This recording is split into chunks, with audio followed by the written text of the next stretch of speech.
This ex-Wall Street stockbroker reveals the moment he got himself wrapped up in an extensive fraud scheme and the moment that would change his life forever and send him to federal prison. I attended a meeting, and that's when it went from kind of willful blindness, turning the other way, maybe I can get myself out of this, to a clear-cut case of securities fraud. What did he ask you to do? I attended a meeting with, there was Keith and an elderly investor, like in his late 80s.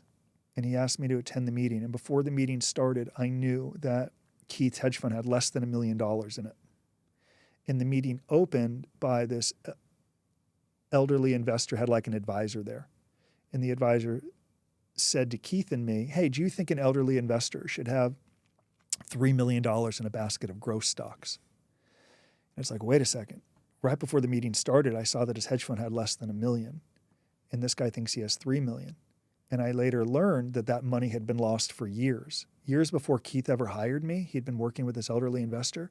The money was gone for years, and he kept at this ruse or charade that the money still existed by sending him statements every single month, account balances that were fabricated and made up, for years before he met me.